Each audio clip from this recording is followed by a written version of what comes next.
Alright, Pressekonferenz starten wir in 2 Minuten. We're gonna start in around 2 minutes.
In diesem Sinne haben wir kurz nach 10 Uhr, Freitag haben wir hier den 24. Mai, 2 Tage natürlich, bevor es um einen der wichtigsten Triathlons in ganz Österreich wieder mehr oder weniger um die Wurst geht, um ein schönes Rennen, um eine fantastische Veranstaltung, um internationale Gäste, aber natürlich auch um die nationalen, um die österreichischen Meisterschaften, um die Staatsmeisterschaften in der Mitteldistanz. Das ist hier das Race Briefing bzw. die Pressekonferenz für die Profis, die wir hier natürlich auch mit dabei haben, wie jedes Jahr. Und wir sagen einmal Dankeschön natürlich an alle, die sich hier die Zeit genommen haben, hierher zu kommen, die mit dabei sind, die sich wieder einmal richtig entschieden haben, um bei der Challenge St. Pölten in diesem Jahr 2024 antreten zu dürfen. Herzlich willkommen hier im Olympiazentrum und natürlich rund um die NV-Arena bei der Challenge St. Pölten 2024. Also a very warm welcome to our international athletes, to our international guests who have been coming here for many years for some of you. Some have been here for 2 or 3 times, for some even it's going to be the first time. We have our athletes from more than 45 countries currently hosting over here, and they will be starting as well on Sunday's middle distance race. So thank you very much once again for coming. Wir werden mit der Pressekonferenz starten. Wir werden natürlich einführend ein bisschen sprechen über die Veranstaltung. Wir werden über die Staatsmeisterschaften sprechen, die besten Österreicherinnen und Österreicher hier haben und danach im nächsten Block mit den internationalen Startern und wahrscheinlich auch mit den Rennfavoriten über das Rennen sprechen. Gonna have 3 blocks here. Gonna do a little bit of talk about the race itself, of course. Then we're gonna follow up with the Austrian Championships in the middle distance, followed by the international athletes and the top athletes and maybe even the race favorites. Right afterwards, we will be having here the PreRace briefing, so we're going to talk about the whole course, swim, bike and run. Plus, afterwards, we're going to talk about the race ranger system as well, because as you know, this year, for the very first time, we have something very new and special here. The wind zone, the drafting zone is going to be at 20 meters long.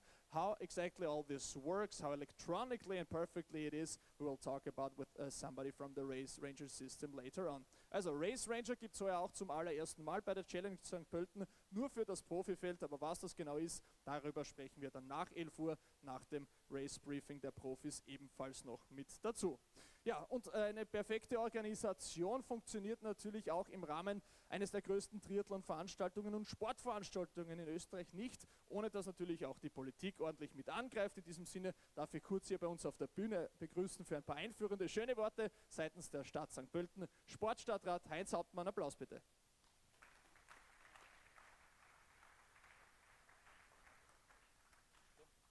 Ja, Heinz, seit 2007 wird hier um die Topplätze gekämpft, wird hier Triathlon, wird hier Mitteldistanz gemacht und gefeiert. Wie hat sich der sportliche Standort St. Pölten entwickelt? Weil wenn man hier hinaus sieht, das Olympiazentrum und Co., da hat sich unglaublich viel getan, vor allem auch in den letzten Jahren.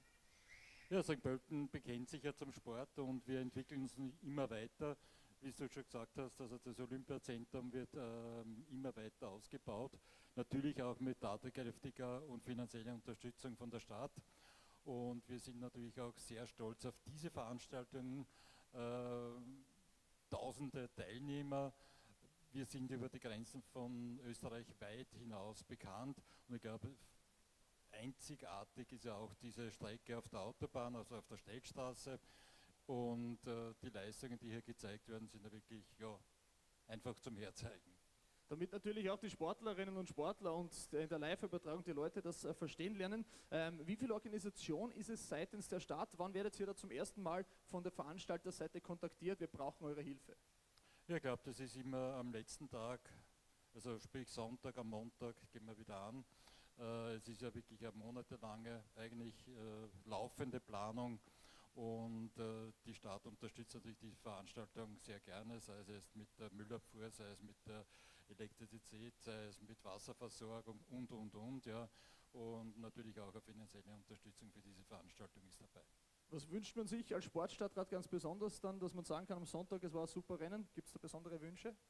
Na, ich muss ganz ehrlich sagen, ich bin immer beim Start dabei und ich kann nur jedem empfehlen, den Start einmal anzuschauen. Ja.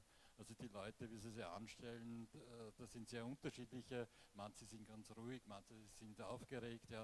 Und wenn sie sich dann alle gemeinsam ins Wasser stürzen, also das ist schon ein Erlebnis. Man muss einfach anschauen. Ja. Darüber werden wir später noch ein bisschen sprechen. Vielen Dank, Heinz, natürlich auch für den Einsatz seitens der Sportstadtrat und der Sportstadt St. Pölten. So, wir machen weiter und wir beginnen natürlich in diesem Sinne mit den Staatsmeisterschaften und bringen einmal die Österreicher hier auf die Bühne und schauen einmal, was die zu sagen haben, denn hier hat es natürlich schon nationale Wettkämpfe gegeben. Die Titelverteidiger haben wir ebenfalls mit dabei. Ich darf deshalb auf das Podium hier zu uns bieten Gabi Oppmann, Caroline Sandhofer, Michi Weiß, Georg Enzenberger und Raphael Lukacs. Bitte herauf und einen Applaus für die besten Österreicher.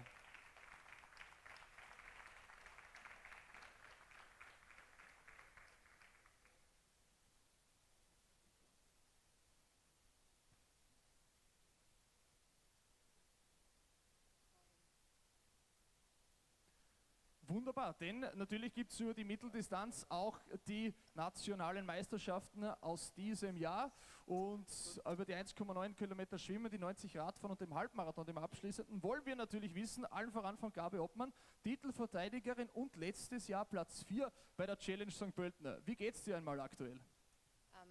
Hallo und jo, danke, mir geht's sehr gut. Wie ist die Vorbereitung jetzt gelaufen? Im letzten Jahr, wie gesagt, da waren schon einige gute Erfolge mit dabei. Was ist das Ziel für heuer? Meine Vorbereitung war eigentlich sehr gut. Ich bin sehr gut über den Winter gekommen, habe jetzt schon 2 Rennen gemacht, mitunter eben die Challenge in Cesanatico, wo ich Dritte geworden bin. Das war schon für mich ein sehr gutes Ergebnis und ich freue mich früh auf Sonntag. Ich freue mich, dass wir so viele Damen am Start sind am Sonntag in Österreich. Das ist richtig cool, mit Damen aus Österreich am Start zu stehen. Und auch, dass sich eigentlich alle ins Profifeld trauen und mit mir mitracen, das ist richtig cool und auf das freue ich mich. Ja, du sagst die Teilnehmeranzahl allein, der Generalsekretär des österreichischen Verbandes, Herr Grabner, hat es gerade vorher noch angesprochen, 380 Teilnehmer und Teilnehmerinnen sind es bei den nationalen Meisterschaften. Das ist schon auch eine schöne Zahl, auch als Spitzenathlet. Ich denke schon und ich glaube, dass das für Österreich auch viel wichtig ist, weil Triathlon ist so ein schöner Sport und der gibt uns allen so viel zurück und umso schöner ist es, wenn wir dann mehr Frauen am Start sind und noch mehr sagen können von uns. Du bist die Titelverteidigerin, von dem her wird es nur ein klares Ziel geben, nämlich an die Titelverteidigung. Auf alle Fälle, ja. Gut, dafür ist alles gut eingestimmt, passt alles, du bist zufrieden. Ja. Gut, dann darf ich gleich das Wort weitergeben an die Caroline Sandhofer. War ja zum 3. Mal hier am Start. Ja, du kennst die Strecke damit mehr oder weniger natürlich in- und auswendig. Wie ist deine Vorbereitung gelaufen? Ja, meine Vorbereitung über den Winter war sehr gut. Ich bin zum 3. Mal da, das erste Mal als Profiathletin. Ich freue mich total auf Sonntag und die Strecke liegt mir. Die Strecke ist sehr toll, eine der schönsten Strecken, die wir in Europa haben und ja, ich freue mich sehr. Sehr zu freuen ist natürlich auch gut, aber du willst natürlich auch eine Medaille holen. Hast du irgendwie einen besonderen Raceplan dir zugelegt? Welche Streckenabschnitte liegen dir vielleicht am besten? Ja, Raceplan haben wir glaube ich alle. Die Streckenabschnitte in der Wachau taugen mir total. Großstädten rauf und dann über die Wachau bis nach Gansbach liegt mir glaube ich alles sehr gut. Ja, das Beste rausholen aus mir ist der große Plan und ja, ich glaube, dann kann ich zufrieden sein, egal was dann am Papier steht. Du bist natürlich beruflich auch eingedeckt. Ich glaube, du bist Lehrerin, richtig? Ja. Ja, Mitteldistanztraining braucht natürlich noch einmal ein bisschen mehr Zeit. Wie bringt man das unter einem Hut, dass man sich auch relativ professionell darauf vorbereiten kann? Ja, für mich gibt es Beruf, also ich bin Volksschullehrerin in Amstetten und den Sport, recht viel mehr bleibt nicht über, aber ich glaube, das habe ich mir selbst so ausgesucht und bin sehr zufrieden mit meinem Leben, wie es ist. Dann wünschen wir dir alles, alles Gute für ein tolles Rennen am Wochenende. Und wir schauen gleich einmal auf ein mögliches Podium, vielleicht bei den Männern weiter und darf anfangen mit Michi Weiß als Titelverteidiger gleich einmal und als Routinier in der ganzen Sache. Ich habe es mir extra angeschaut im Vorhinein, Michi, 2014, vor 10 Jahren warst du hier am Podium insgesamt als Dritter, glaube ich, oder? Nochmal was? 2014 bei der Challenge St. Pölten warst du, glaube ich, Dritter. 2014 war noch keine Challenge. Beim Ironman bei der Mitteldistanz. 2014, ich habe es 2018 gewonnen und war schon, glaube ich, 2-mal Top 3. Aber ich habe jetzt nicht so recherchiert wie du, also ich weiß nicht genau meine Ergebnisse. Ich habe schon zu oft mitgemacht. Na, aber ich freue mich wirklich wieder da sein zu können. Wir sind hier stark vertreten vom Schuler Pro-Tri-Team, Raphael Lukacs, Georg Enzenberger und ich. Ja, ich habe eine gute Vorbereitung gehabt und bin erst am Mittwoch aus Amerika zurückgekommen und ja, wieder ein super Rennen. Du kennst natürlich die Strecke mehr oder weniger wirklich in- und auswendig. Was hat sich jetzt aber für dich auch, das habe ich mir extra in der Vorbereitung vorgeschrieben, weil du schon so lange dabei bist, materialtechnisch getan? Alle Leute, die hier sind, haben natürlich immer die aktuellen Materialien gehabt, seit sie wirklich jung waren oder in den letzten Jahren dabei waren. Du bist schon länger im Geschäft. Was hat sich da materialtechnisch Unglaubliches getan? Ja, ich meine, es ist ein Wahnsinn, wenn man sich anschaut. Mein erster Start hier war 2009, wenn ich da Fotos vergleiche zu jetzt.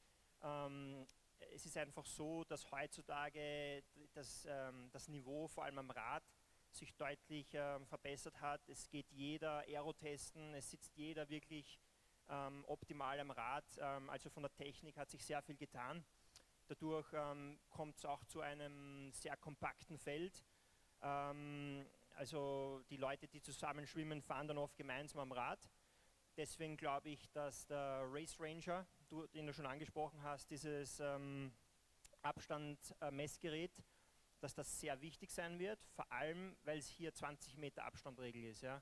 Ich habe jetzt 2 Wettkämpfe gemacht in den USA mit der klassischen 10 oder 12 Meter Regel, wie man es auch immer bezeichnen will. Und ich glaube, dass 20 Meter schon einen riesen Unterschied macht. Und speziell, sage ich mal, nach Großstädten in der Wachau, da haben sich dann immer Gruppen gebildet, die zusammengearbeitet haben und dann so relativ frisch in den Ganzbach-Anstieg reingefahren sind. Und das wird heuer hoffentlich oder wird sich wahrscheinlich ändern. Ja? Also der Race Ranger wird sehr viel normalisieren, glaube ich. Ja? Du hast auf Social Media immer wieder geteilt, dass du relativ gut in Form bist. Das haben jetzt auch, glaube ich, die Ergebnisse gezeigt. Ich nehme an, dein Ziel ist A, Titelverteidigung und B, was geht sich im internationalen Feld also aus? Du sprichst natürlich von Staatsmeister-Titelverteidigung. Ich habe letztes Jahr beim Apfelland-Triathlon den Mitteldistanz-Staatsmeistertitel geholt. Für mich ist Challenge St. Pölten, egal ob es Staatsmeisterschaft ist oder nicht Staatsmeisterschaft, immer ein Highlight als Niederösterreicher. Wir sind gerade 45 mit dem Auto hergefahren von zu Hause, von Gumbolskirchen. Natürlich zählt zum einen das gesamte Rennen, aber auch die Staatsmeisterschaftswertung.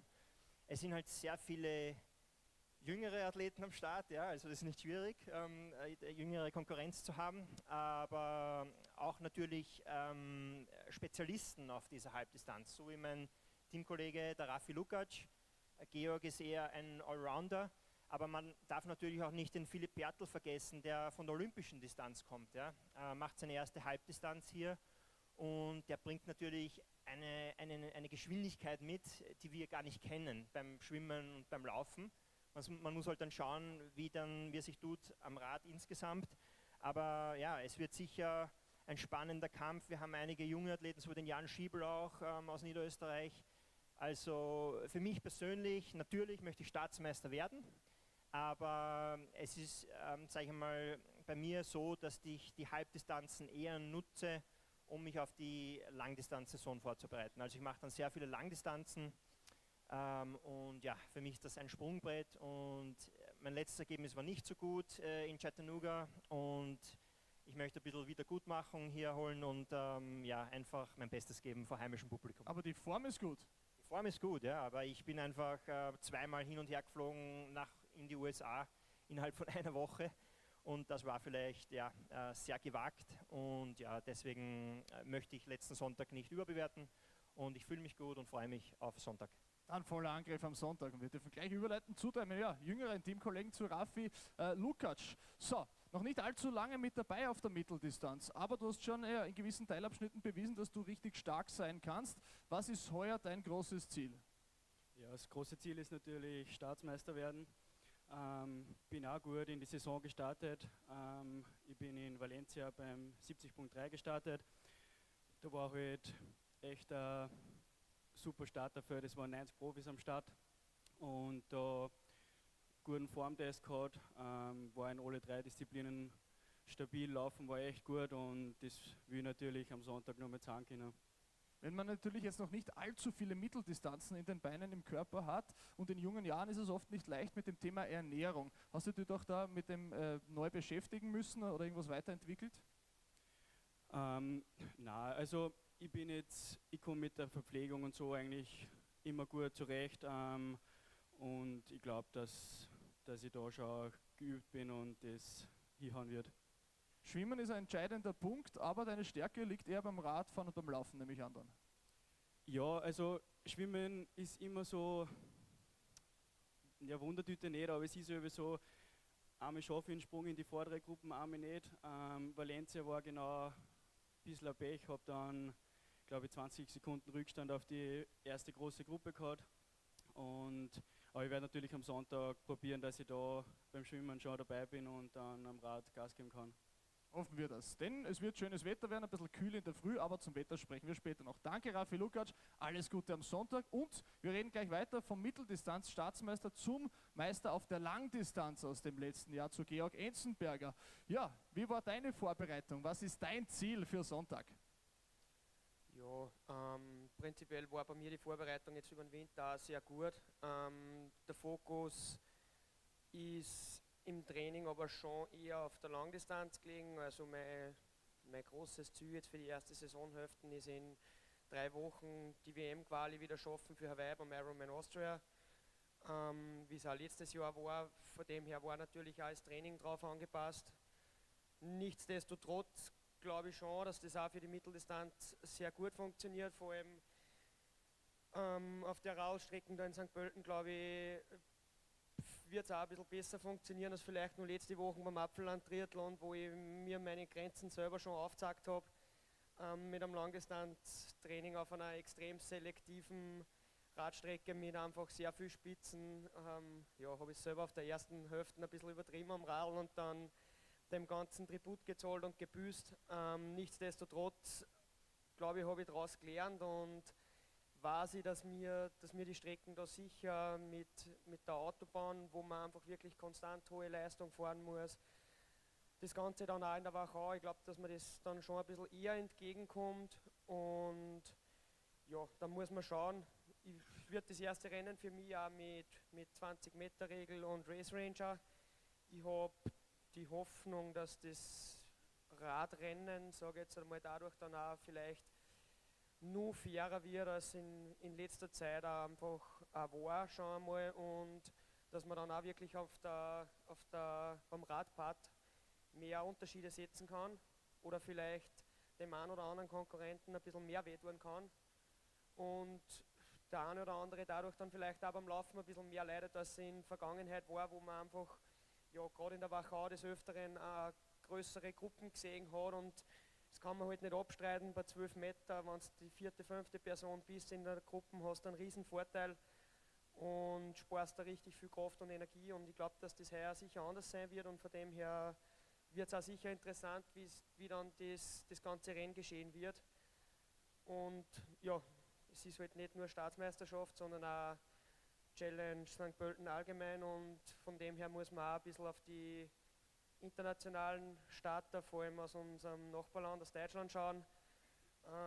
Ich glaube, der Nico und der Tom sind da sicher 2 Kandidaten, an denen man sich ein bisschen orientieren kann, wo man auch im Normalfall dann weiß, wenn man dabei ist oder wenn man denen in einer Hinterrad halten kann, dass man sicher gut im Rennen ist. Das heißt, dein großes Ziel für das Wochenende, Michi will gewinnen, Rafi will gewinnen, was willst du? Ja, natürlich. Braucht man nicht reden, dass das Ziel ist, den Staatsmeistertitel holen, aber der Michi hat es auch schon gesagt, ich glaube, wir dürfen den Philipp nicht unterschätzen. Ich bin, glaube ich, noch nie gegen ihn gestartet, ich weiß es nicht auswendig, aber ich kann ihn einfach auch schwer einschätzen, wie es ihm dann geht auf der Mitteldistanz. Ich glaube nicht, dass es lustig wird, wenn man mit dem Philipp gemeinsam vom Radl absteigt, dann wird das sicher schwierig. Dasselbe mit dem Raffi, der war auch brutal schnell in Valencia und von dem her ja, muss jeder seine Karten spielen, bestmöglich und versuchen, dass er den kleinen Vorteil rausholt. Ich glaube, dass es auf jeden Fall ein knappes und spannendes Rennen wird. Da freuen wir uns aber wirklich drauf. Danke einmal für das österreichische Podium, natürlich in der Challenge St. Pölten, aber auch beim Rennen im Rennen zur Staatsmeisterschaft an Gabi Oppmann, Caroline Sandhofer, Michi Weiß, Raphael Lukacs und Georg Enzenberger. Ein Applaus für die Österreicher.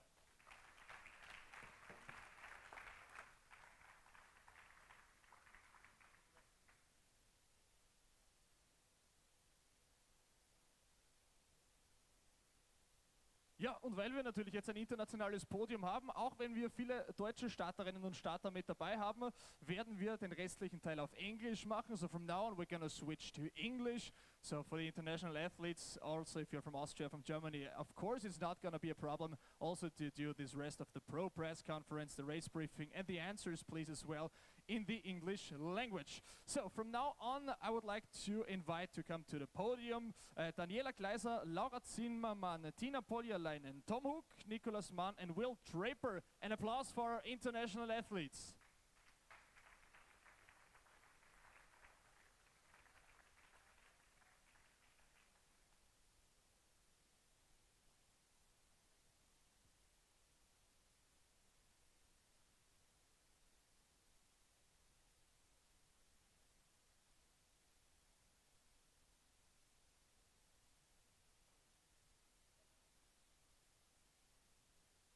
Well, as we do have a big field here in the men's and women's pro field, of course not everybody can come here to the podium, but later on we're going to do some televised interviews as well.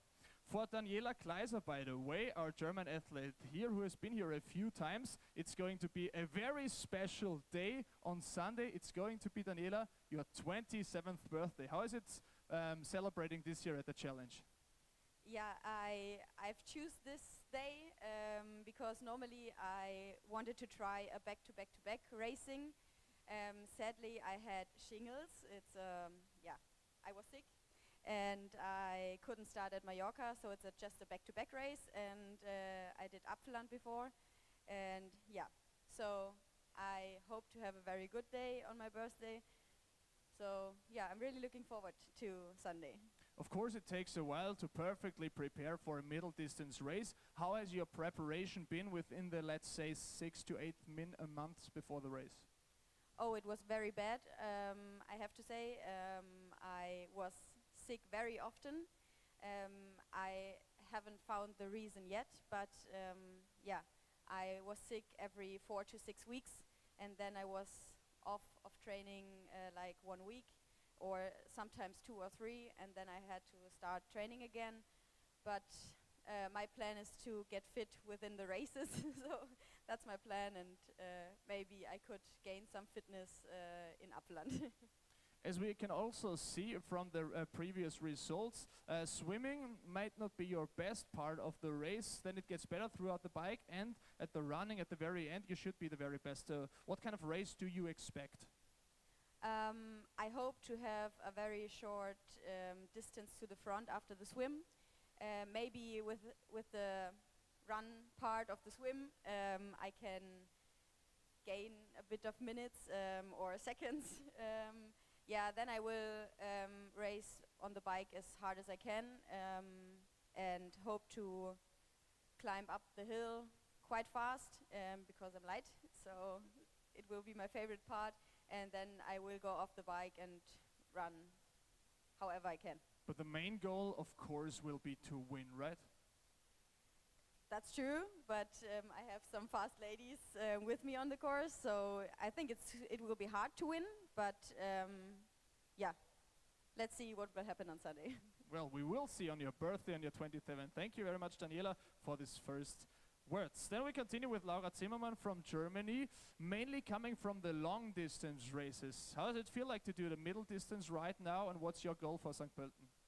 Yeah, actually I'm focusing on long distance racing, as you already mentioned. Last year I did 4 long distance races, and this year I also started my season with a long distance race at Ironman South Africa. Yeah, it went pretty well. I got third and also got a slot for the World Championships. But this race is a really favorite one of me, as I already did it twice, and I really like Austria, as I've always as I went to school in Austria and I also studied there, and I really like the course here, and the fact that we start 20 minutes prior to the men's pro field and also the age groupers, as they won't have such a big impact on the race, and also having Race Ranger is the first time for me, and I'm really looking forward to. Is this actually, because you're talking about Race Rangers and many international and national athletes have been talking about this as well, is this something that pro athletes really want and everybody said we really need this? Yeah, I really pick my races like to have a fair race. That's why I also did South Africa and not Texas, because it's a more fair race than Texas. And yeah, it's also easier for us athletes to have like a gadget and to have the control, like what 20 meters, how far it is, the distance, and not just doing it by feel. Daniela already said she wants to win. Are you willing to take the win from her, even though it's her birthday? Winning is always the goal, but I already said to my friends that I need to have a really strong swim and bike, to have like a bigger gap after the bike part. As I know she's a really fast runner, so much faster than me, also because she's focusing on half distance racing and I'm more long distance. I'm a long distance athlete, so yeah, I hope to find the last gear. Let's make it a little bit more concrete. How big does the gap have to be after the bike? I think maybe 5 or 6 minutes. Well, thank you very much for that information. Also wir holen uns die 5 bis 6 Minuten im Kopf. 5 to 6 minutes gap. Thank you very much, Laura, and all the best also for the race on Sunday. And we're going to continue with the winner from 2023 in the men's pro race. By then, it was quite a surprise. Now he is in good shape. Winner from 2022, yeah? Yeah. 22. Yeah. Or did I say the wrong one? 22. The winner from 2022, Nicolas Mann. By then, as I said, a big surprise, quite that he won. Now you're in pretty good shape. You won the Ironman in Mallorca, the 70.3 distance. Was this a surprise for you? Because I guess the winter was a very good and strong one for you. Yeah, obviously it was. It came a bit by surprise for me, but yeah, the winter was pretty good. I was a little bit sick prior to the race in Mallorca, but yeah, obviously it turned out quite good, and yeah, I'm quite happy with the result there. It's only 2 weeks since you have been racing for the last time. Could you recover very well from that race? To be honest, it took me quite a while to recover from the race because it was so hard, the last 4Ks. But yeah, now I feel ready to go again, got some decent sessions in on the weekend, and I think I'm ready. We hope that you're ready, but you've been here already 2 times. This is your 3rd time competing here in St. Pölten. The win 2 years ago, last year, it was not just such a great race. What are you expecting from this year? Do you want to win? Sure, I came here to try to fight for the win, and I'm giving my absolute best to try and do it again. But yeah, I guess some guys will have something against it, and I'm ready for a hard and fast race. Tom, of course, is your your competitor. He has been racing last week as well. Do you think he's like still quite tired? Do you see even yourself as the race favorite? It's difficult to say or to pick a favorite before the race, since when the gun goes off, everybody has the same cards and everyone has to play them in their own favor. But yeah, I think if Tom wouldn't be ready, he wouldn't be here. So I guess he's he stands on the start line with 100%, and I'm ready for it. Well, that sounds like quite a duel that we're going to see. Thank you very much, Nicolas Mann, the winner from 2022. And we're going to continue with Tom Hook, last year's winner. Yeah, Nicolas just said you are starting with 100%, but you have been racing actually last week on Sunday at the Apfelland Triathlon as well. Are you fully recovered? Not fully recovered yet, but we still have 2 more days. So I think on Sunday I will be at 100% again, yeah. You won the race last year, actually by quite a margin. You seem to quite enjoy it. Last year it was pretty hot all over the race. This year it's going to be a little bit cooler. What do the conditions say about this? Do you like this? Yeah, I don't really mind as long as it's not too cold. But if it's like 15 or 20 or even 25 degrees, I don't really mind too much, to be honest. Yeah. So what's your race plan for the weekend? For the swim, of course, we have a couple of other strong guys in the pro field. Like last week, for example, with Hannes Butters, who had like quite a gap. What do you expect from this? Oh yeah, so I expect to be a couple of minutes behind again, like last year. I think there's not a surprise that there's some other guys who just swim on a different level, but I try to minimize that gap as much as possible, and yeah, try to maybe have with a strong performance on the bike to maybe even close that gap already on the bike, or again to have like a short gap when I start the run, and yeah, hopefully I can work my way through then on the run. Yeah. And of course, your goal is to win as well, I guess.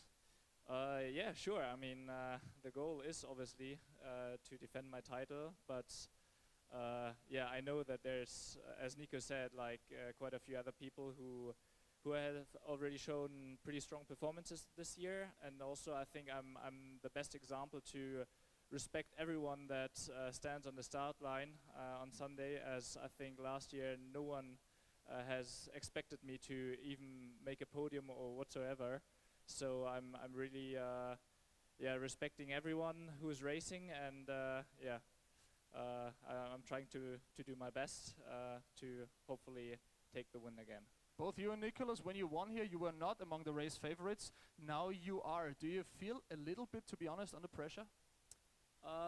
Yeah, sure. I mean, it's a different situation than last year. As I said, like I was sitting somewhere here and absolutely no one knew me, I guess. And now I'm standing here on the podium press conference, and obviously it feels different, but yeah, it also gives me some energy to I think to push even harder on Sunday on race day. Yeah. We will see this. We want to see a great race. Thank you, Tom Hook. Maybe the race favorite for the men's race this year. And we continue with Tiina Poljalainen from Finland, joining this year's women's pro crew. So, Tiina, how has your preparation been? How much are you looking forward to racing? Well, I look really forward racing, but I have quite big issues. So my bike is still in Finland, actually. So yeah. So the main goal is to be able to race on Sunday. Okay, your bike is still in Finland, so do you even know when it's gonna arrive? Yeah. What? Do you know when it's gonna arrive, your bike? No. Do you have like something you can borrow? Yeah, I have been trying to sort the situation like since yesterday evening, like and this morning also, but still under progress. But I guess you're an experienced athlete. Can you deal with this situation that you currently have no bike and might race with another one?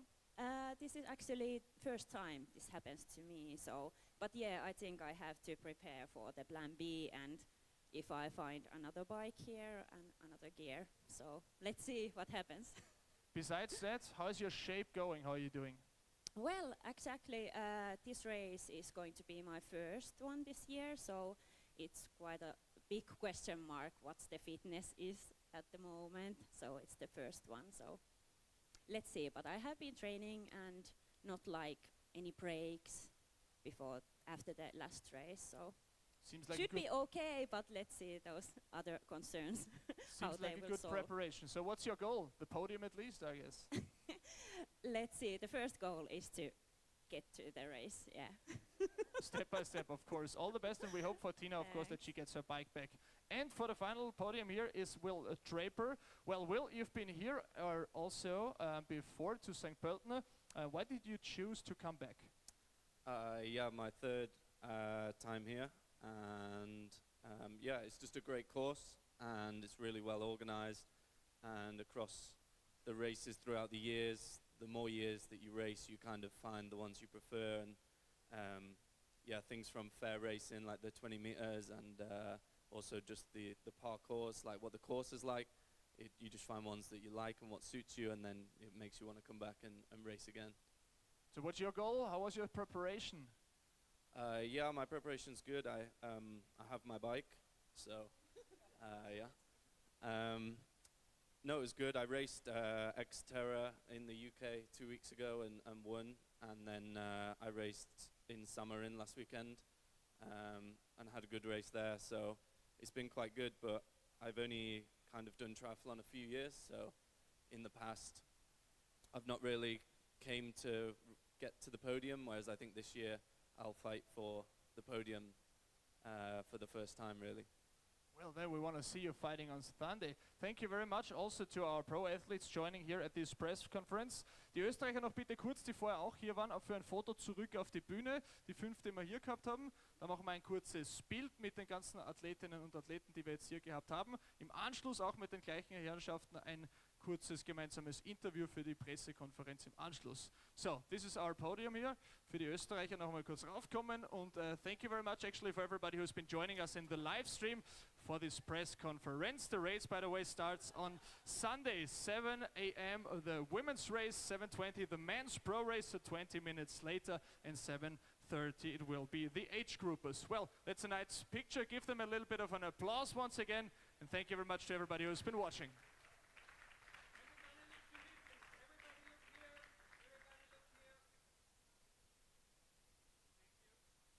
So everybody who's been on stage here, please follow me now to the camera. We're going to do the televised interviews, and we're going to start with the race briefing at 11 a.m. Coffee and snacks are in the background.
Hey, hey, hey, hey. Hey, hey.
Well, seems like everything is working, and sorry for the couple of minutes of delay, but now we can finally do the race briefing for the professional athletes at this year's Challenge St. Pölten. So thank you very much for everybody who is here. Hopefully everybody has a drink and feels pretty well. In case there are any questions, please let us know. We're going to give out this microphone, but let's do the basics of the race briefing first, and afterwards, of course, we can do some questions. Well, we're going to have the race this Sunday. Women's Pro Field will start at 7 a.m. on time. This will be live televised as well on Facebook, on YouTube, as well as on the Austrian television station called ORF. And the men's race will be starting 20 minutes later at 7:20 a.m. So it's going to be a little hunt here for the women's pro field. The competition in jury, our chief technical delegate is Fritz Schwarz. Our chief technical official is Bernhard Huser. For the weather forecast, as some of you might know, it's always a little chilly in St. Pölten, especially in the mornings. Our morning forecast, as of a couple of days ago, will say 12 degrees Celsius. It's gonna get a little bit warmer actually, so you can expect 14 to 15 degrees outside temperatures in the morning. Around midday, partly cloudy, partly sunny. We're gonna have around 22 to 23 degrees. By the first finisher, which means around 11:10, it's going to be already rather warm, especially for the running course. As the water temperature is pretty warm actually today, we have a measurement from a few days ago of 21.5 degrees Celsius. Yeah, we have the number, but the wetsuit announcement, of course, will come in the very early morning of the 26th of May. So just around 6 to 6:30 in the morning, we will finally know if we will use the swimsuit, the wetsuit, or not. Some of you, of course, are used to this, so no further on this. Yeah, a little bit of the timetable, because it's a 3-day event here at the Challenge St. Pölten. Yeah, everything starts right here with our briefing, with the press conference. Outside, the expos and info points are already open. We're gonna have the Junior Challenge today starting at 2 p.m. in the afternoon, which is in around 2.5 hours. And in the evening, we have the kind of a start, a new company and fun triathlon. So a lot of people who are first gaining touch with the beautiful sport of triathlon can try and go there. It starts at 4:45. If you want to go there and join some of the amateurs and first-time triathletes, they of course are happy to also see the pros supporting them. And in the evening, there's going to be a little bit of a pasta party, opening ceremony, if you also would like to come there. Hopefully, first of all, you all got your wristbands. As a pro, you're of course attached, so you can go wherever you want, more or less on the whole area. Yeah, let's have a look at the Saturday very quick. Of course, all-day program here at this year's Challenge St. Pölten. Expo and Info Point is always open in case you lose something, in case you might need something. As our beloved Tina needs a bike, somebody else might need some very tiny parts for the bike or so, for the swim, in case you need goggles or so. Always please go to the Info Point first. There you have a very first-hand service in case you need help. Bike check-in starts tomorrow and will last from 11 a.m. to 5 p.m. in the evening, so make sure to bring in everything. In case you want to go once again tomorrow to the race briefing because you missed something, because you do not remember something, you can come again for the German briefing tomorrow, right in here, right on the stage at 11:30, and 2 hours later at 1:30 in English. Also, you might have heard that tomorrow there's going to be a race in Cagliari in Sardinia, Italy for the World Triathlon Championship Series. These races will be live here as well. In between the race briefings, of course not, but the start and the finish of the women's and men's pro race in Cagliari will be live here, televised on the screens as well, so you can enjoy this too. And for Sunday, of course, you know when to start. You also, I guess, know kind of when to finish. The transition zone, the area opens at 4:45, so that's the time where you can once again check your bike and also try everything out, go over to the swim course and so on. Remember, especially for the first timers, once you're here, check your bike. It's another 10 to 15-minute walk when you're down at the very start line at this year's challenge in the Ratzersdorfer See, the Viehhofner See, on the other side here of the course. So remember, 10 to 15 minutes walk from here at least to the start, to the swim start. Yeah, then you have the Expo and Info Point, of course, opened all day long. From 11:30 on, you can get your streetwear bag as well, which you left, of course, at the swim start. The relaxing zone for you pro athletes, of course, starts as soon as we got the first finisher in. So from 11 to 4:30, you can go to the relaxing zone, cool down, get a massage in, get some snacks and food so you can perfectly recover. Make sure also to check out your bike, please, until 4:30 on Sunday afternoon, because then everything else starts to shut down and we have to get out the bikes after this as well. So if after the last athlete is on the run course, then after 4:30 there is no more liability that your bikes will have a safe place. So make sure to please check this out as soon as possible. And then we're gonna have our big victory ceremony starting here at 5 p.m. on Sunday afternoon. There's going to be a full crowd because we have all the age groupers here as well. So it's going to be a nice atmosphere with food and drinks and a lot of positive triathlon vibes. Plus, the slot allocation for further racing will also be given, starting at 5 p.m. here on Sunday. Bike check-in, 11 to 5 p.m. in the transition zone at the west entrance. For those who have been already here, you know it's right outside there. For those who have not been here, you just walk outside here of the tent. There you see the finish line. It's a 150-meter walk down to an outside football field, and there you will find it. For you, of course, you will do a check on the bike course and on the bike check-in as well, so you will immediately find it 150 meters out there to this direction to the west entrance of the stadium. Yeah, please know the basics of the race. Your bib number is, of course, very important. You can see this on the start list and on the website, and of course right here where you should put it. And also make sure that no bikes are allowed in the registration area for organizational matters. What you need to have with you is, of course, always the same stuff: the valid photo ID, passport, driving license, something similar at least. In case for your Austrian racer, you need the Austrian annual license of your organization as well. Yeah, where is the registration? For the first timers, this is the football stadium of our second league club, St. Pölten. In their fan base, in the NV arena, as it's called, there you have the registration process. For outside the tent, it's like 70 meters straight over the expo here, and then you can immediately find the place where to go. So we are right here, right now, in this VIP area, and you can walk over here, and then you see the registration entry right here. In case there are any questions, as I said, please come over here. If it's very urgent, we got another microphone here in case you have questions or even answers. And if you want to, we can do this afterwards. Wristbands. Hope you all got this already.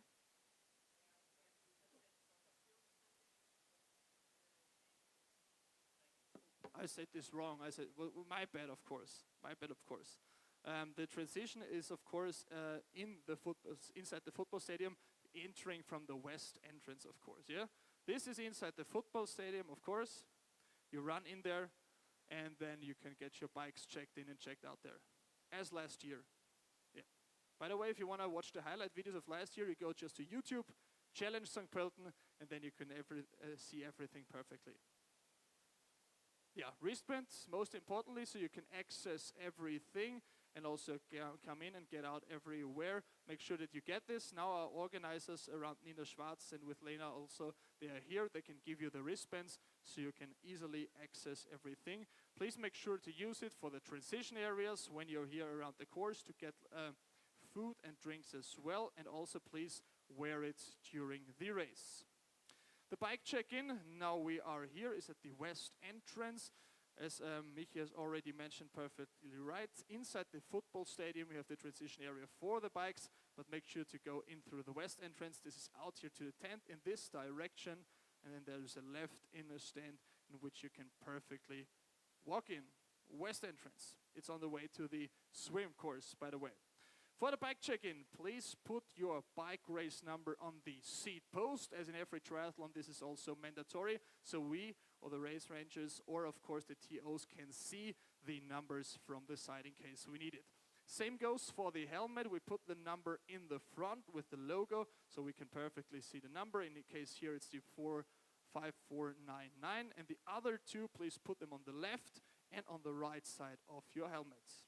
For the bag stickers, put them onto the 3 transition bags that you will be giving.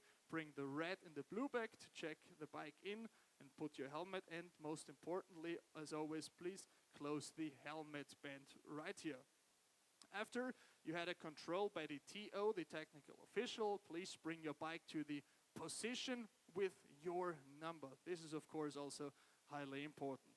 The saddle must be hooked into the bike rack. As we also know that you know all these rules, it's still important that we have said it at least once, so that's why we keep repeating them one by one. Put the red and the blue bag on the hangers with your number. For those who are going to be competing in the relay, we're going to announce this tomorrow since this is not important. But you must not cover your bike, use wheel chain oil, add additional marks on transition bags or bikes. This also counts for the PreRace. PreRace, don't forget to put your chip in your accommodation, on your timing chip of course.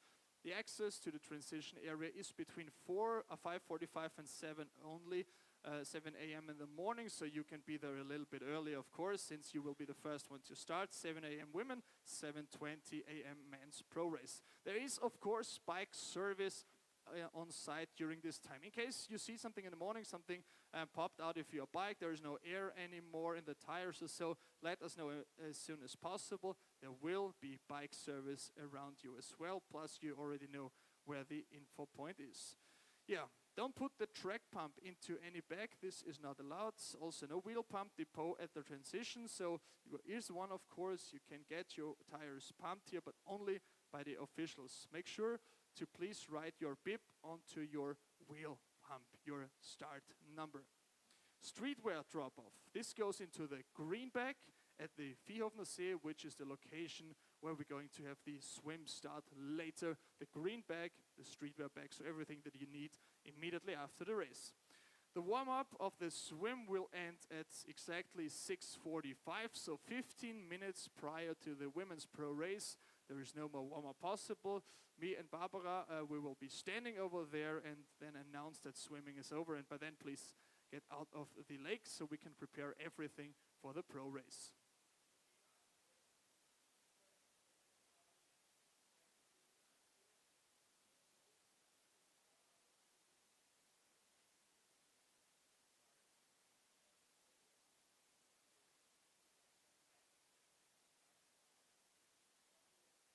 I'm totally okay with it, but our organizers are currently on the phone, so male athletes, can they do the warm-up longer? Otherwise they would have to wait almost 40 minutes until they start without swimming.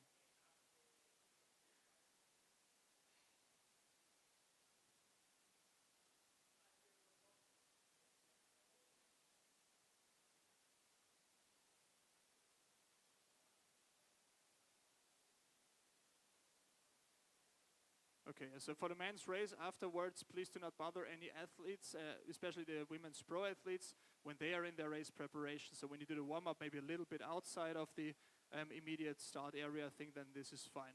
Otherwise, I think we're going to discuss this later, and then we will have a perfect answer right after this. But there will be a solution. Cross the timing mat at the swim start to register your chip. So please, when you come to us, do not directly jump into the water. There is a timing mat, so you have to go here on this little way to the lake first and then cross this timing mat. We will be announcing this tomorrow again, of course, on Sunday, and then everything will be fine. Just to remember, we have to register the chip before the swim start on Sunday. Register your timing chip when you enter into the water. This should be clear then, and the spare timing chips are available. So in case you remember, and this happens of course also in pro fields, that you lost your timing chip, we got something extra there. So just make sure to check 4 minutes prior to the race if your timing chip is on there. If it's registered, in case both does not apply, we have some extra and spare chips for you at the start area at the swim start. Let's still come and walk over to the swim start. So from the transition area, when you've checked your bikes, you will probably go over to the swim start. You're just gonna cross here the Dreisen River to the west side out here, and then there will be directly the Viehhofner See. You just follow more or less the crowd, because the first ones who are gonna walk over is going to be the organizers. Everything is marked, so it's pretty easy to see, and I'm 100% sure that you're also gonna walk in today to the Viehhofner See, the Lake Viehhofen, to check in and to try the swim out. So just remember the way from the transition area to the Lake Viehhofner. This is where the timing mat is actually. You can see this up here. The start will be right here for the ones who are new. So make sure to go over here first. Yeah? and then you are registered and perfectly ready for the race. Once again, here we have the whole area, the swim course and the event area. So this is where the start is. This is where you register the chip. And this should be done within like 10 minutes prior to your personal race. Yeah, then you can see right around here where we're going to be running around. Of course, we can perfectly show you this here, but the most important thing for those who are here for the first time, please try it out there as well, so you know everything perfectly as well for the race on Sunday then. Yeah. The speciality of this race is, of course, we got 2 lakes in which we're going to swim in. This is the direction, by the way. So we're going to start clockwise. Then we go around the 2 yellow markings, which are the buoys, straight down here. 3rd buoy right around with the shoulder. Then we're going to walk on land for around 180 meters, 200 meters maybe, and then into the Ratzersdorfer Lake. Once again, clockwise, you do a 180 U-turn with your right shoulder around the yellow buoy, and then you're going to run out here. You're going to have around 200 to 250 meters to run into the transition area, and that's where the bike course then will start. Cutoff is 1 hour 10 minutes, doesn't matter really here. Clockwise swim. In case neoprene or wetsuit will be forbidden or allowed, we will announce this as soon as possible and of course let you know. No socks in this case will be allowed, but calf guards, they will be allowed. You must wear the event swim cap. You cannot change the color. You will all be given this, and I hope that you already had this in your bags as well.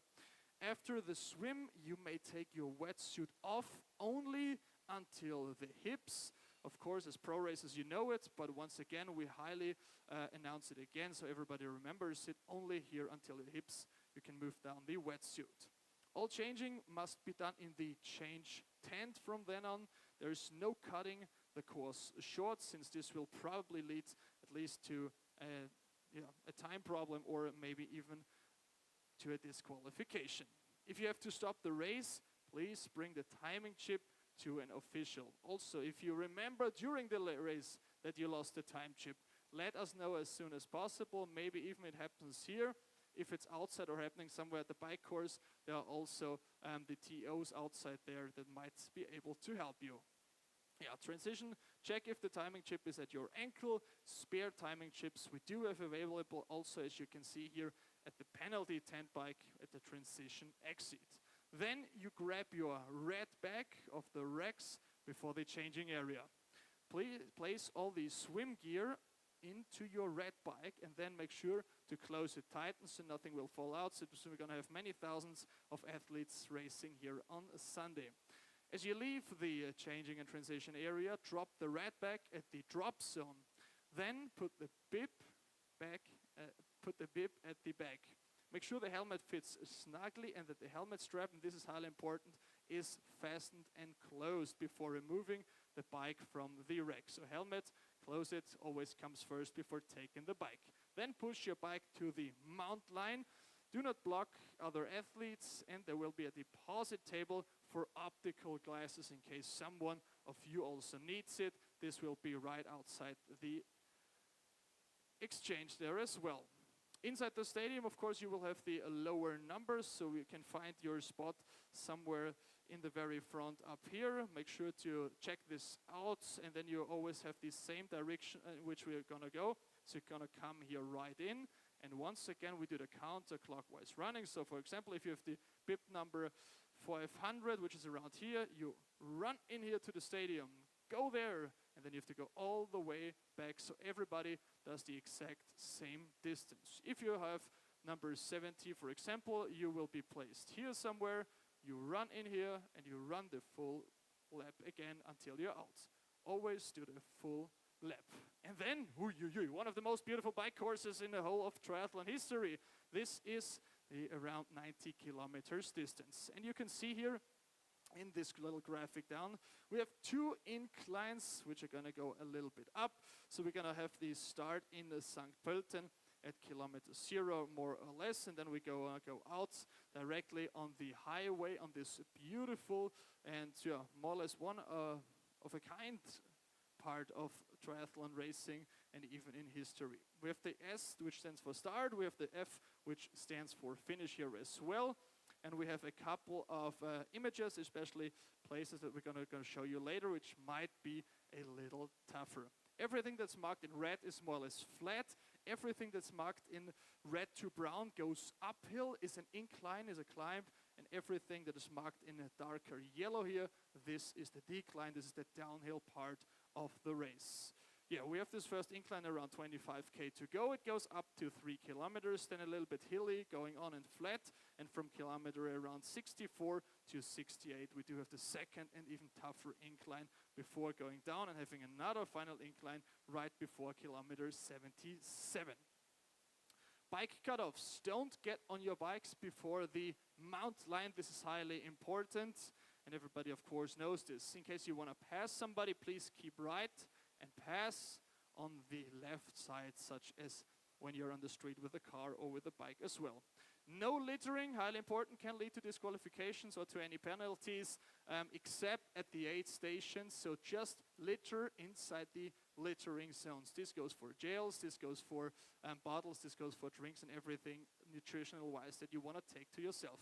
There are going to be 2 big aid stations for you. One at Kuhstetten at kilometer 27, so after close to a third into the bike course and race, and the second one at kilometer 68 at Gansbach, so you're on top of the mountain there and the highest point of the race. This is also where you have an aid stations. All liquids are bottled, and the bottles fit in your bike cage. This is of course important, such as the 2 penalty tents after aid station 1 in Gansbach, one after the aid station in Gansbach, and one at the entrance at the transition area. So in case you will be given a penalty, the TOs, the technical delegates and so on, can put you there to the station, to the penalty tents at kilometer 68, or even back here when you come from the race from the bike course. The roads is completely closed, but please still be aware of oncoming traffic, since there will be a contraflow. You will be on the one side, some cars might be on the other side on the 90 kilometers course. Rules, no drafting. This is clear, but this year we're going to have a new rule coming into many other triathlons as well. The drafting box is 20 times 3 meters, and the overtake should take, or you should take, at least 45 seconds to overtime. No blocking.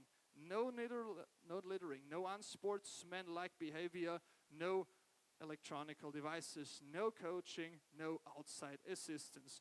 Rules are getting more stricter and stronger, but they also provide a fair race for absolutely everybody. You can be advised of the penalty after the moment of contravention, and make sure always to stay right. Always leave your helmet on with the helmet strap closed. So the helmet more or less always stays on top. It goes on first before you get on the bike. When you get off the bike, then the helmet is the last thing to take off. We're going to talk about the drafting box and the Ranger system, by the way, afterwards right now. There will be 2 aid stations, as we already announced, at the bike track. This is the drafting box. Well, there it is. And this is how the rules are applied and how an overtake more or less should look like. Remember, the race ranger will let you know the 20 meters, and this is the drafting box, so make sure to at least also go 3 meters to the side, and hopefully this is possible, and that every time you want to pass someone, the penalty box is this big, and it takes around, or should take, 45 seconds of a time. Bike positions, yeah. We have this, of course, sometimes from the UCI. Remember, the only allowed bike positions are the 2 ones that you can see here, upside, and the forbidden ones, especially if you want to go downhill or so, they are not allowed. Even though we see it was sometimes always more, there will be penalties in case we see somebody with the forbidden bike positions. Penalty cards, always stop at the next penalty box. So if in case you will be given a penalty at kilometer 66, you go to the penalty box at kilometer 68. In case it happens after kilometer 68, you go to the one at the transition area right here before you put in your bike. The blue card means 5 minutes penalty at a respective penalty box. A red card means immediate disqualification, but for your own training purposes, you can continue racing. Blue card, 5-minute penalty. Red card, disqualification, but you can continue for your own training. attention. We do have a couple of areas in which we have to look at, as every year when going in between kilometers 24 and 27. You can go downhill. By the way, you received all the briefings, and there you also have included the YouTube link, so you can watch this place, or even better, you check out the bike course today or tomorrow and go in this little bit of area between Dreismauer Nord and Stetten, since it's a little bit more technical to go downhill there, so make sure to remember this first passage. Then the transition from bike to run, the dismount before the dismount line is highly important. Rack your bike at your position, run to your blue run backs, then make sure to only unclip your helmets after you wrecked your bike. Only change clothes in the changing area. Put all your bike gear in your blue run bag. Deposit your blue bag, your red blue bag, in the drop zone outside the changing area. Make sure that you have your bib in front of you before you start with the running course, and then exit onto the run course. This means that nothing must remain in the transition area except for the cycling shoes, which have to be on the pedals and not on the floor. Bike shoes stay on the pedals. Yeah. Same story again as before in the transition area. You come in from the west entrance, we do it clockwise. If you have a pro number, which is around here, you go here, directly here, and then you do the whole loop around the stadium. And then you go out again. So it will be around a 300 meters loop just inside the stadium. Remember that the transition area here is, it will include quite a big amount of running in total. Yeah, we have the timing checkpoints for the running courses then here as well, which we are going to have a look at as well. So we are right here, right now. This is where the running course starts, and then we go out here along the River Traisen. Then we go into the city center of St. Pölten, actually. We're going to do 2 loops of this. First of all, you're going to the government's district, and then you go to the inner city, of course, here in St. Pölten. And then, of course, you can continue running back here, and then do the whole loop once again. The run course will be marked perfectly, and we're going to also show this later on. But most importantly is, how do I get out of this mess here? On red you can see the bike course, so you will be coming back here to this entrance, and then you're going to go run out on the orange course and follow here a little bit my guides. You're going to pass here around the stadium, and you're going to run out, and this is actually where the river already starts, and then you go left here and start being on your first loop. You will then be coming back here from the Traisen and cross the river once again. You're going to pass the stadium, come here from more or less past the finish line for the very first time, make a 180-degree turn, and then go out again on the same loop. And when you come in here for the last time, for the third time, you will just be cutting off here 80 meters before the finish line. You turn left. Will be an easy game, since me and Barbara will be there, and we will be cheering you into the finish line of St. Pölten. Run rules.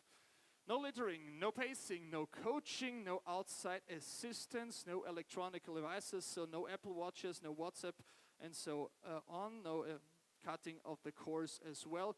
All this is forbidden, and since the TOs and everything, the watching gets a little bit better, the monitoring, make sure not to betray with any of these things. Littering, pacing, coaching, outside assistance, electronic devices, cutting the course. But when it's warm, there will be showers or sponges at the running course. You know this from many other races. We had this here as well a couple of times. So it will be every around 2.5 Ks. So in the same areas where we do have the 8 stations, which will be every 2.5 kilometers. So you will have around 8 to 9 possibilities, opportunities to gain a little bit of water, to get sponges, drinks, and of course some nutritional inputs.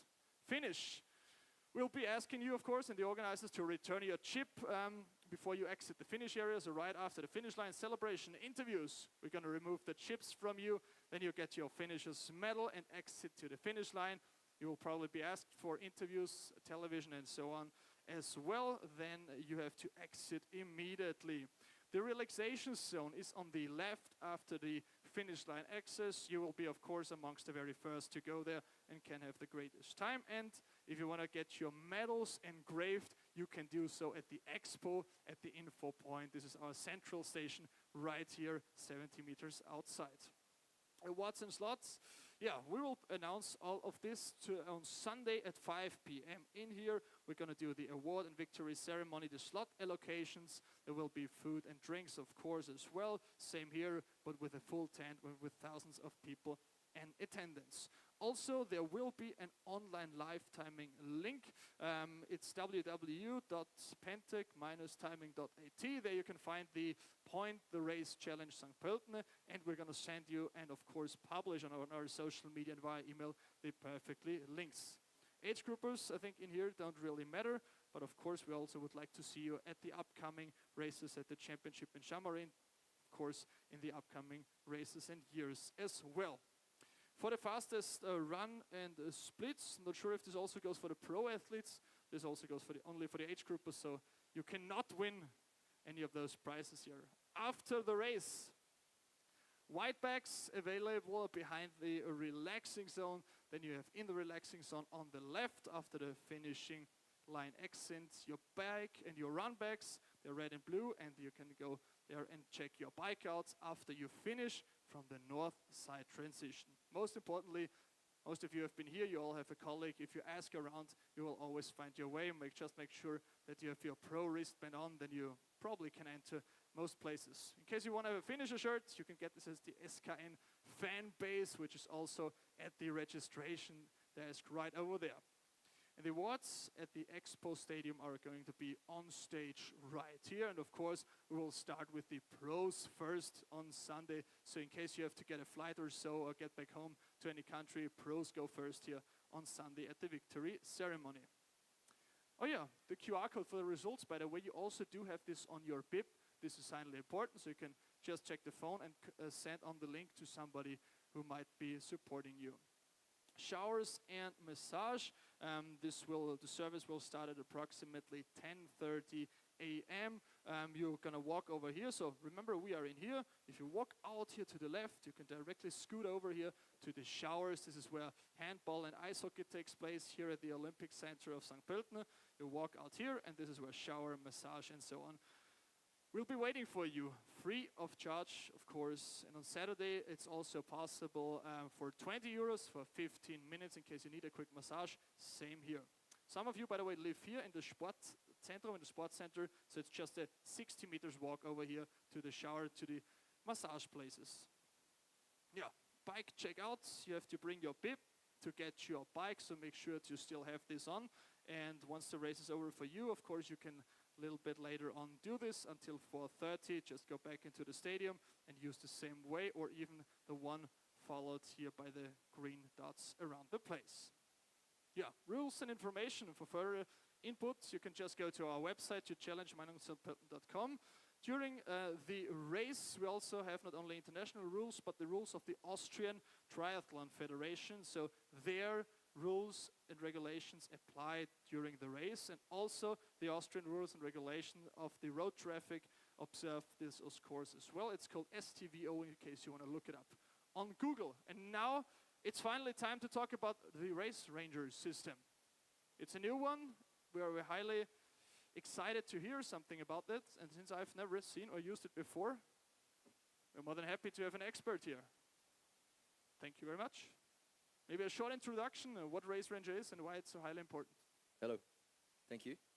Hey everyone. Sorry, my voice is a little bit croaky. Thanks very much for having us here. And I think many of you probably haven't used Race Ranger before, so I will explain really simply what it's all about. So we are going to put 2 devices on your bike. Oh yeah, sure, thank you. One at the back of the bike and one at the front. You can't quite see the front one on this shot, but that's all I had of the new ones. I haven't had a bike that I'm not able to put these on yet in 18 months, so we should be okay. But normally we try to leave some space above the rear tire and below the drink bottle, so we can put this on and you can see the lights from behind. So how it works, if this works, there we go. So when you're riding along, you are looking at the lights on the bike in front of you. So you see the blue light at the back of the bike here, that's where you're looking, so you're not looking at your own bike. the light color changes depending on how close you get.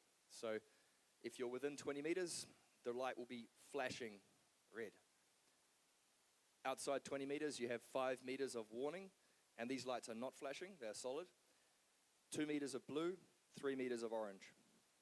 So we recommend that you ride generally in the orange. After the orange, it will turn off.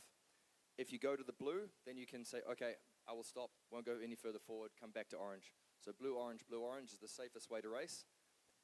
How the referees are going to interpret this is up to them.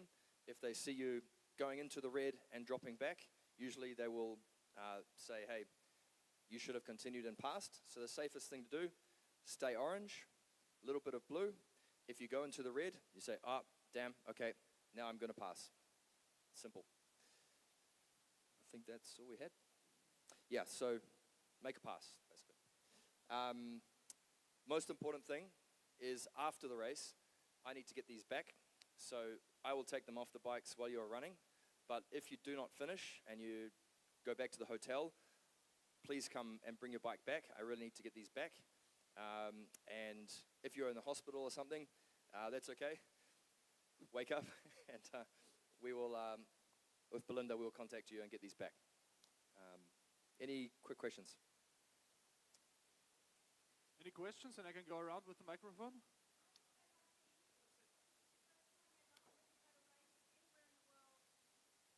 Where it's one loop, it's a demanding bike course, it's the 20-meter rule, and we're using Race Ranger. And we're doing that for you guys, because you are the guys that want fair racing. So to me, this should be the standard. It shouldn't just be one race, it should be every race in the world. So please do the right thing on Sunday, abide by the rules, play fair, because we're doing everything from our side. Nina's doing everything from her side to make sure that this is the fairest race of the year. And I'll just add, we are recording the data as well. So what we do with this yet is still a bit of a question. I'll provide it to Nina and Belinda afterwards, so they can see who was drafting during the race and who was not. But it's, yeah, we're not publishing it yet, but just so you know, that is being recorded as well. And yeah, big thank you to Nina and the team. This is, yeah, the first challenge race that we are at, so other than Wanaka, where I live. Yeah, we have a question there. Yeah, I was just wondering how long time do we have to pass? Like how many minutes? Or 45 seconds. 45 seconds. Ooh. Okay. Long time. So as long as you make forward progress. And if you don't make it, yeah, then we are getting a penalty? Generally, if the ref is there, like at the moment without Race Ranger, if you try to pass and you don't make it past, then yeah, you could get a penalty. So, yeah. Question. Does it also count on the uphills? Because yes, I do know it also counts on the uphills, but there was always the problem here with those steep, longer climbs. And you know, 20 meters uphill, and then you go maybe in a downhill, you have an advantage. So can you please also communicate that it also counts uphill? For me, the system works whether you're going uphill or downhill. It depends on the race and the officials, whether they will police certain situations. Generally, we say if there's some circumstance like an aid station or a U-turn and everyone bunches up there normally, and you're clearly not trying to draft, then a reasonable referee will let that go. But you know, to be safe, try to stay out of the zone and race as fair as you can. I believe the referees have been told to use common sense, obviously. We know that round corners at Constantina's, we saw that at the T100 Singapore, where it was happening quite often. But as long as you make a concerted effort to spread as soon as you come out of the corner, the same with the hills. Mickey, I mean, that's common sense. We know that when you've got to climb, it is going to Constantina again. But if we find that you are continually in that red zone, regardless of where you are on course, then a penalty will be given. Yeah, and what I can say is, you know, the different races where you have an Ironman event where there's 12 meters, if you're just inside the zone at 12 meters, say riding at 11, you're obviously getting a lot more benefit than at 19. So the refs are probably going to be a lot more strict there in general than a race where there's 20 meters, but best to just, you know, keep your distance as much as possible. And yeah, we'll be fitting these obviously at bike check-in tomorrow from 11 till 5. Cool, thank you. Thank you very much, James. Here is your applause.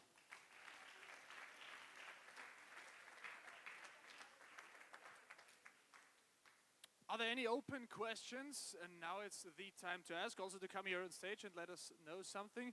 In case not, you can let it or go over to our race bosses. What kind of mechanical support are we going to have during the bike course? I cannot tell you exactly what, but the very basic ones you're going to have. We're going to have an aid station, I think, at kilometer 68, so on top of the hill, and you're going to have one right here before you check in your bike again when you come back from the bike course. If you have extra bikes, you mean extra wheels? Do we have extra wheels for the pro athletes in case something happens? Does anybody have experience with this from the last years? I think not, right? No extra wheels, but the basic rest we do have.